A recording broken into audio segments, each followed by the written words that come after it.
आदाब। खबर में आपका खैर मकदम है। मैं हूं सबिया खान। सबसे पहले अहम खबरों की सुर्खियां। वज़ीर आज़म नरेंद्र मोदी ने आलमी तनाव को हवाला देते हुए बैनुल-अक़वामी डे पर दुनिया को दिया पैगाम। कहा, दुनिया को जंग में नहीं बल्कि महात्मा बुद्ध की तालीम में ही मिलेगा हल।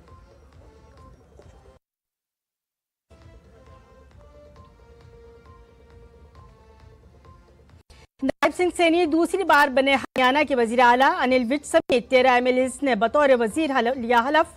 वजीर आजम मोदी समेत बीजेपी और एनडीए की हुकूमत वाली रियासतों के वज़राए आला और नायब वज़राए आला हल्फ बर्दारी में रहे मौजूद।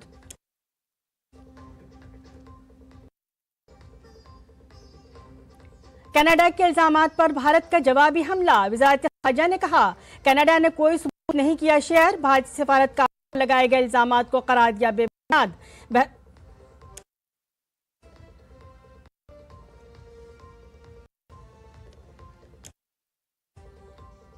बहराइच तशद्दुद केस में नाथवाड़ा के करीब स्पेशल यूपी पुलिस की बड़ी कामयाबी।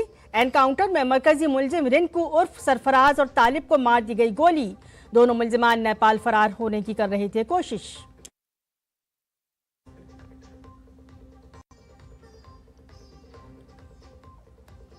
और दिल्ली में जारी शूटिंग वर्ल्ड कप में भारत ने आज जीते 2 तमगे। भारत की दीवान कपूर ने मर्दों के ट्रैक मुकाबले में जीता चांदी का तमगा। भारत के आनंदजीत सिंह नारोका ने स्केट में का तमगा किया अपने नाम।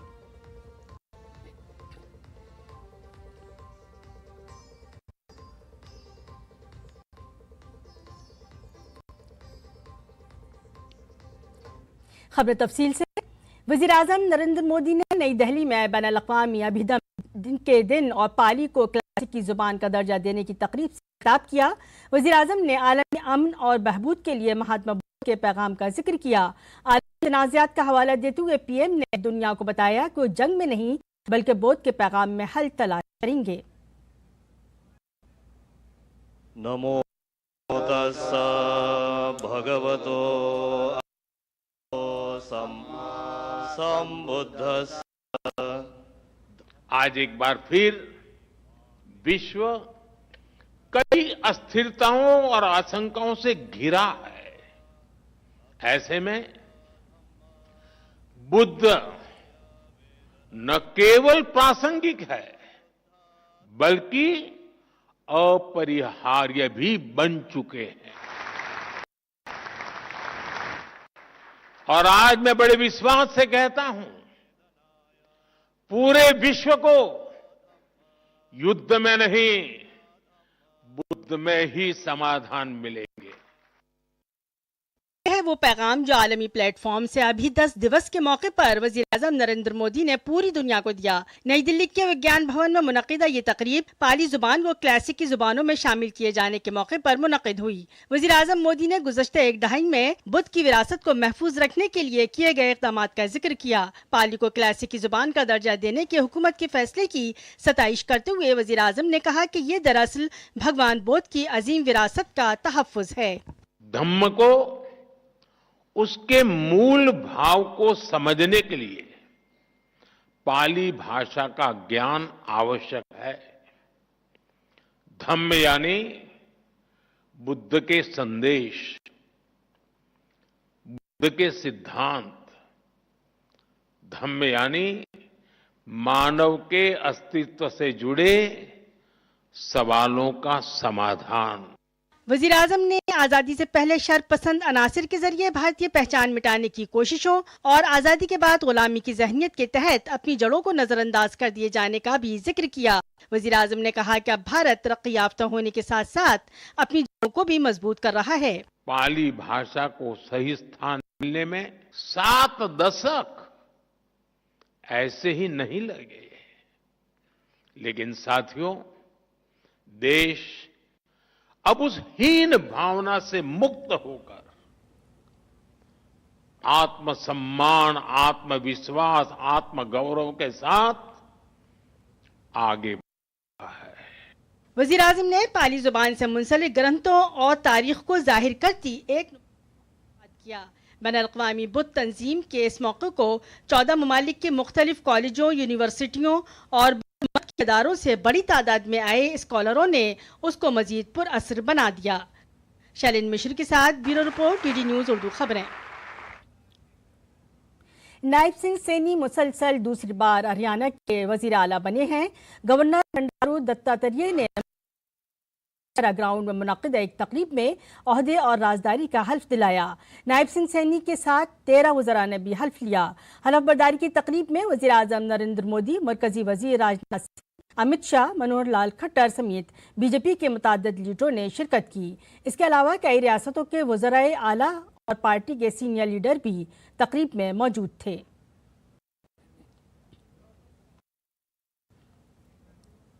उत्तर प्रदेश के बहराइच से एक बड़ी खबर है। बहराइच तशद्दुद मामले में पुलिस को बड़ी कामयाबी मिली है।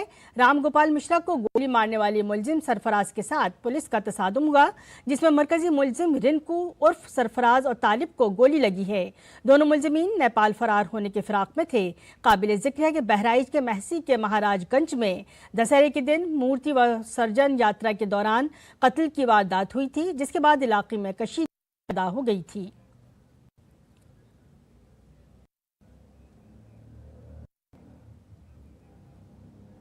पांच लोगों की गिरफ्तारी हुई है, 5 लोगों की, उनमें से 2 को पुलिस की गोली से इंजरी हुई है। एक का नाम है मोहम्मद सरफराज, एक का नाम है मोहम्मद तालिब। कहाँ पर ये एनकाउंटर हुआ मैम? नानपारा क्षेत्र। कहाँ पर? नानपारा भागने की कोशिश कर रहे थे मैम।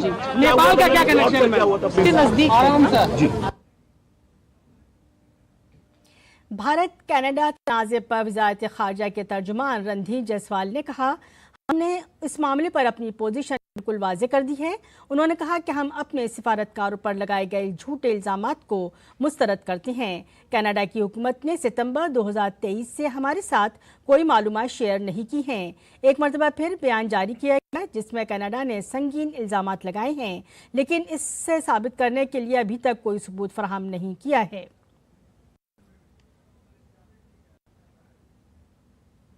सुप्रीम कोर्ट की आईनी बेंच ने आज शहरियत एक्ट की दफा 6A के आईनी जवाज पर अपना फैसला सुनाते हुए उस पर अक्सर से फैसला दिया और कहा कि दफा दुरुस्त है। इसका मतलब है कि शहरियत एक्ट 1955 सेक्शन 6A की आईनी हैसियत बरकरार रहेगी। इसके तहत 1 जनवरी 1966 से पहले आसाम में दाखिल होने वाले तारिकीन वतन को शहरियत फराहम की गई है। CJI ने कहा कि आसाम मुआहदा एक सियासी हल था जिसको नाफिज करने के लिए सेक्शन 6A को शहरियत किया गया था। ऐसी तरामीम करना पार्लियामेंट के दायरे। सदर द्रौपदी मुर्मू आज 2 रोज़ा सरकारी दौरे पर अफ्रीकी मुल्क मलावी पहुंच गई हैं। सदर ने हिंदुस्तान मलावी बिजनेस गोल मेज कॉन्फ्रेंस से खिताब किया। उन्होंने कहा कि दोनों ममालिक के बहुत पुराने ताल्लुकात हैं और हिंदुस्तान ने मलावी में $500 मिलियन से ज्यादा की सरमायाकारी की है। India and Malawi share cordial and friendly bilateral relations. India was one of the first countries to establish diplomatic relations with Malawi immediately after its independence in 1964. India is currently the 4th largest trading partner of Malawi, and India is also one of the largest investors in Malawi with over $500 million worth of investments in various sectors. दोनों ममालिक की ज़रूरियात को उजागर करते हुए सदर जमहूरिया ने ताल्लुकात को मजीद गहरा करने के इम्कानात का जिक्र किया। Malawi is a country rich in natural resources and fertile agricultural land. On the other hand, India has a large consumer base with increasing demand for energy, minerals, and food for its large population. Both our countries can come together to find synergy in many areas. वजीर खजाना निर्मला सीतारमन अपने दौरे के पहले मरहले में Mexico पहुंच गई हैं। वजीर खजाना 20 अक्टूबर तक मैक्सिको के पहले सरकारी दौरे के दौरान हुक्काम के एक भारतीय वफ्द की क़यादत करेंगी। इस दौरान दोनों ममालिक के दरमियान बढ़ते 2 तरफ़ा इक़्तिसादी और तिजारती ताल्लुकात पर तबादला ख्याल किया जाएगा। तवक्को है कि वजीर खजाना दोनों ममालिक के दरमियान टेक्नोलॉजी, इख्तिरात और डिजिटल पब्लिक इंफ्रास्ट्रक्चर में ताउन से मुताल्लिक़ तबादला ख्याल कर सकती हैं। ये दौरा गोडाल जारा से शुरू होगा, जहां वजीर खजाना टेक लीडर्स से गोल मेज की सदारत करेगी। ये ग्वाडाल जारा में मौजूद मुमताज भारतीय IT रहनुमाओं समेत आलमी टेक्नोलॉजी रहनुमाओं को इकट्ठा करेगा। मैक्सिको सिटी में वजीर खजाना India Mexico trade and investment summit में कलीदी खुतबा देंगी, जिसमें दोनों ममालिक के सनअती रहनुमा शिरकत करेंगे। इसके अलावा निर्मला सीतारमन मैक्सिको की कारोबारी शख्सियात और नुमाइंदों से भी मुलाकात करेंगी।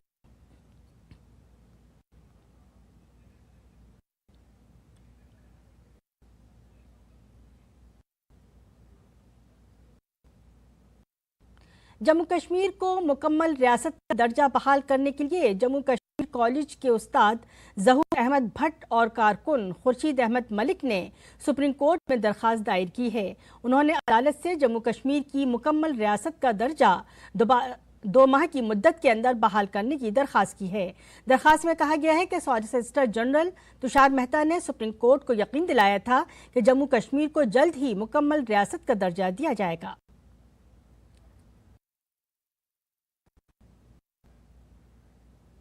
आसाम के रूपसी हवाई अड्डे पर फ्लाइट ऑपरेशन दोबारा शुरू हो गया है।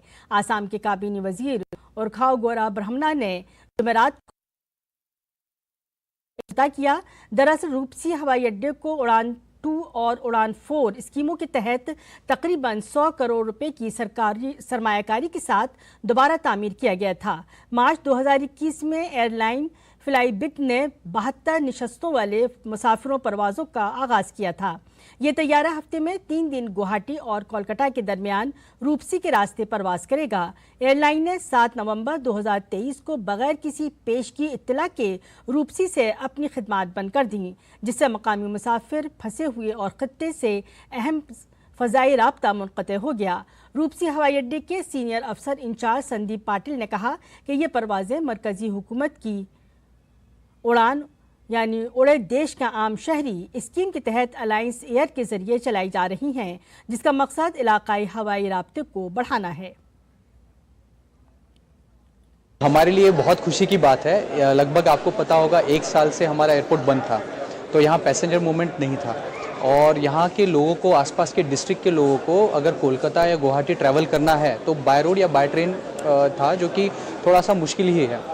ये वापस से जो अलायंस एयर ने फ़्लाइट स्टार्ट की है, उससे लोगों के लिए काफ़ी फैसिलिटी बढ़ गई है। यहाँ पे जो बिजनेसमैन हैं, स्टूडेंट्स हैं, लोग हैं जो बाहर जॉब कर रहे हैं, जो बाहर पढ़ाई कर रहे हैं, BSF है, CRPF है, तो इन सारे लोगों को जो घर से बहुत दूर रहते हैं उनके लिए कनेक्टिविटी का एक और साधन बढ़ गया है। सो ऑल्दो ये 1 साल बाद स्टार्ट हुआ है, बट एटलीस्ट स्टार्ट हो गया है, तो लोगों के लिए बहुत अच्छी बात है। रोड ट्रांसपोर्ट और हाईवेज के मरकजी वजीर नितिन गडकरी ने जुमेरात को दिल्ली में नीति आयोग के ज़ेर एहतमाम बैनुल-अक़वामी इथेनॉल सेमिनार और नुमाइश का इफ्तिताह किया। इस मौके पर मरकजी वजीर नितिन गडकरी ने कहा कि जिस तरह से मुल्क भर में अच्छी सड़कें बन रही हैं, बायोफ्यूल के इस्तेमाल से लॉजिस्टिक लागत में नुमाया कमी आएगी और ये 14% से कम होकर सिर्फ 9% रह जाएगी।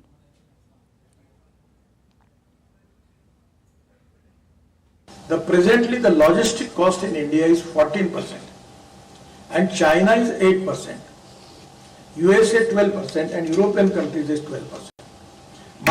By adopting these policies and using indigenous alternative fuel or biofuel, I am 100% sure that, and we are making good roads, we are making a lot of green express highway access control, and if the fuel is cost effective, I am 100% sure that within 2 years, we are going to reduce the logistic cost up to single digit, 9%.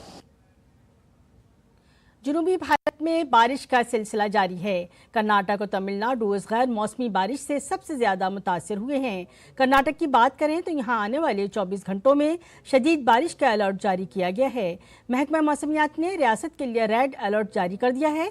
शदीद बारिश की पेशन गोइयों के दरमियान कई इलाकों Guwahati alert पर रखा गया है। खराब मौसम के खौफ की वजह से बेंगलुरु में स्कूल और कॉलेज पहले ही बंद हैं और कई IT कंपनियों में घर से काम भी नाफिज है। हकीकत मगरबी वस्ती और मुल्हका जुनूब मगरबी खलीज बंगाल में वाक़े दबाव गुज़श्ता 6 घंटों के दौरान 22 किलोमीटर फी घंटे की रफ्तार से मगरब शुमाली मगरबी समत में बढ़ गया है।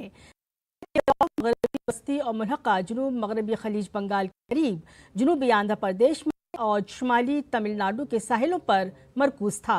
इस वजह से जुनूबी भारत में मुसलसल बारिश हो रही है। अगर हम दूसरी जुनूबी रियासतों की बात करें तो तमिलनाडु में भी बारिश का मौसम जारी रहेगा। इसके साथ ही जुनूबी आंध्र प्रदेश के साहिली इलाकों में भी बारिश का इम्कान है। महकमा मौसमियात ने जुनूबी साहिली आंध्र प्रदेश और शुमाली तमिलनाडु पर की वजह से भारी बारिश की पेश गोई की है। मूसलाधार बारिश की वजह से चेन्नई और रियासत के कुछ दूसरे शहरों में सैलाब की सूरत हाल पैदा हो गई है।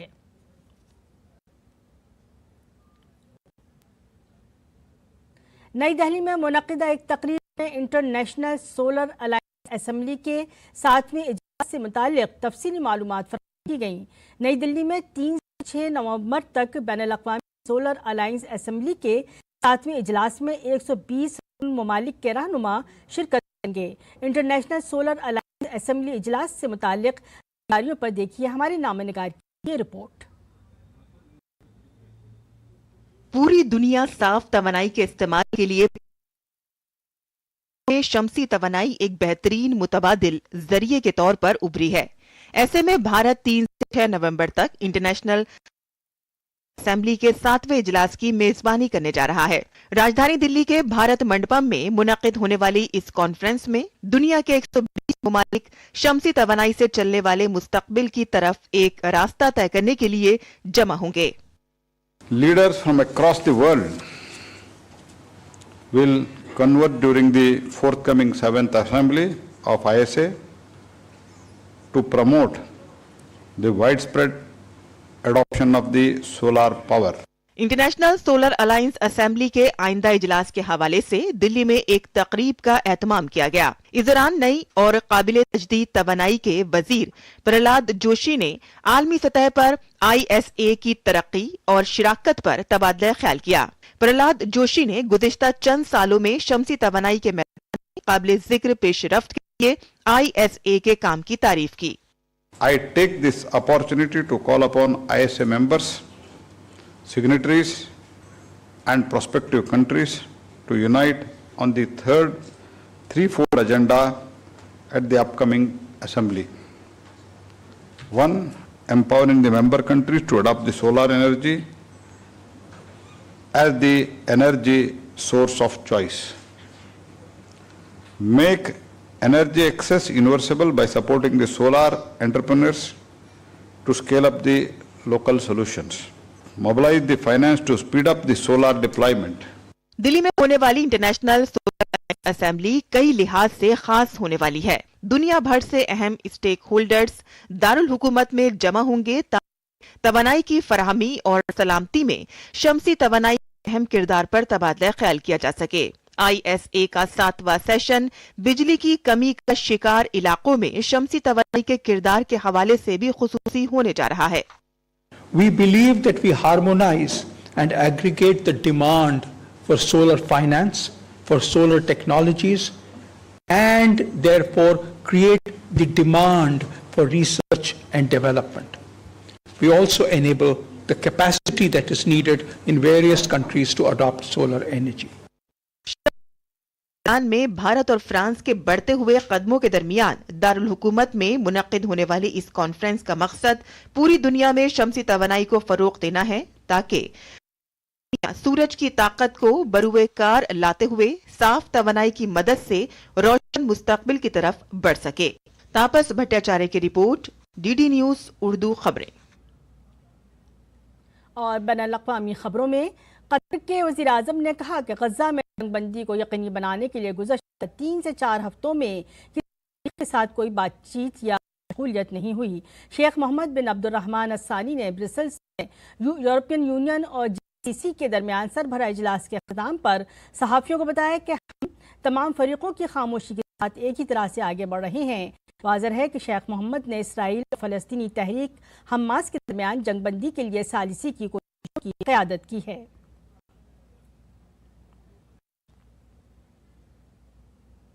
अमेरिकी सदर जो बाइडेन ने यूक्रेन के सदर व्लादिमीर ज़ेलेंस्की से यूक्रेन के सिक्योरिटी इमदाद बढ़ाने की कोशिशों के बारे में बात की और $425 बिलियन के नए फौजी पैकेज का ऐलान किया।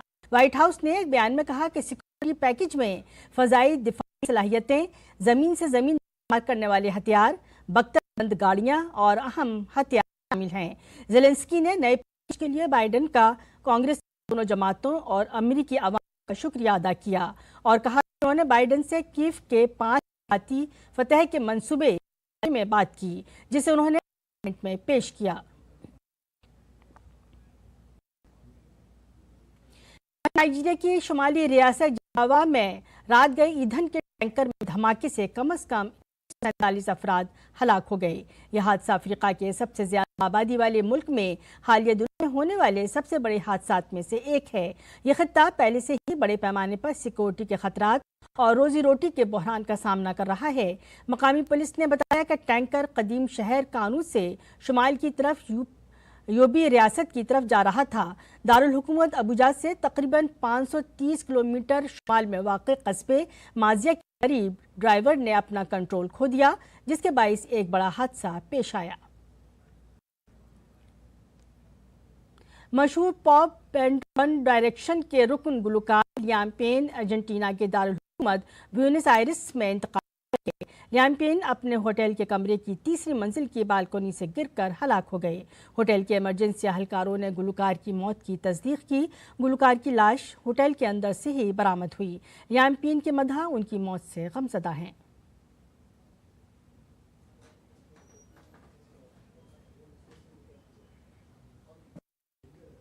जदीद भारत की मेमार, मुसल्ह कौम और अजीम तालीमी रहनुमा सर सैयद अहमद खान का आज यौम पैदाइश है। सर सैयद आज ही के दिन 17 अक्टूबर 17 को दिल्ली में पैदा हुए। आज के दिन पूरी दुनिया में फर्जंदान सर सैयद यानी सर सैयद डे के तौर पर मनाते हैं। यौम सर सैयद बानी और मोहसिन को याद करने का ऐसा अनोखा तरीका है जो दुनिया भर में मनाया जाता है। इस दिन सर सैयद की कुर्बानियों को याद किया जाता है, उन्होंने की तामीर और तश्कील की राह में दी है। उन्होंने 1875 एंग्लो ओरिएंटल कॉलेज कायम किया, जिसके पीछे उनका यही जज्बा कि कौम को तारीकी से बाहर निकाला जाए। सर सैयद मकसद में कामयाबी मिली और आज अलीगढ़ मुस्लिम यूनिवर्सिटी की शक्ल में सर सैयद के पूरी दुनिया में लहरा रहा है। इस अजीम तालीम के बानी 27 मार्च 1898 को अलीगढ़ में इंतकाल।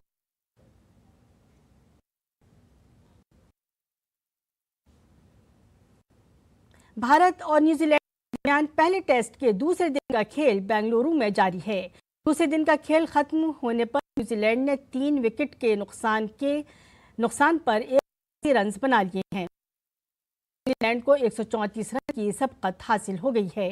हिंदुस्तानी टीम अपनी पहली इनिंग्स में सिर्फ 46 रन बनाकर आउट हो गई। मैच का पहला दिन बारिश के बाइस ज़ाया हो गया। आज मैच के दूसरे दिन भारत ने टॉस जीतकर पहले बैटिंग का फैसला किया। हिंदुस्तान की शुरुआत खराब रही और कप्तान रोहित शर्मा सिर्फ 2 रन बनाने के बाद टीम साउथ के हाथों बोल्ड हो गए। जल्दी विराट कोहली और सरफराज खान खाता खोले बगैर ही पवेलियन और भारत ने सिर्फ 10 रन पर 3 विकेटें गंवा दी। यशस्वी जायसवाल और ऋषभ पंत ने मिलकर इनिंग्स को संभालने की कोशिश की। यशस्वी जायसवाल के बाद आउट हुए। इसके बाद एक बार फिर विकेट गिरने का सिलसिला शुरू हुआ और पूरे 40 रन पर आउट हो गई। ये टेस्ट क्रिकेट में भारत का तीसरा कम तरीन स्कोर है और होम ग्राउंड पर यह भारत का सबसे कम स्कोर है।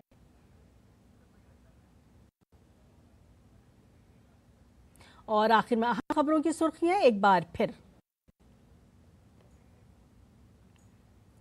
वज़ीर आज़म नरेंद्र मोदी ने आलमी तनाज़ का हवाला देते हुए बैनुल-अक़वामी दुनिया को दिया पैगाम।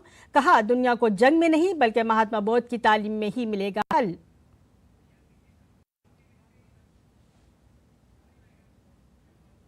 नवाब सिंह सैनी दूसरी बार बने हरियाणा के वज़ीर आला। अनिल विज समेत 13 MLAs ने बतौर वज़ीर हलफ। वज़ीर आज़म मोदी समेत बीजेपी और एनडीए की हुकूमत वाली रियासतों के वज़ीर आला हलफ बर्दारी में रहे मौजूद।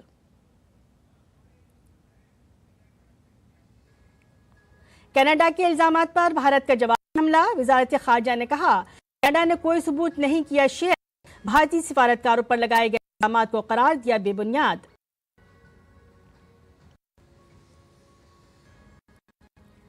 बहराइच तशद्दुद केस में नाथपाड़ा के करीब स्पेशल यूपी पुलिस की बड़ी कामयाबी।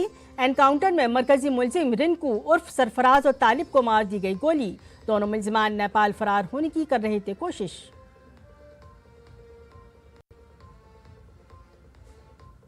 और दिल्ली में जारी शूटिंग वर्ल्ड कप में भारत ने आज जीते 2 तमगे।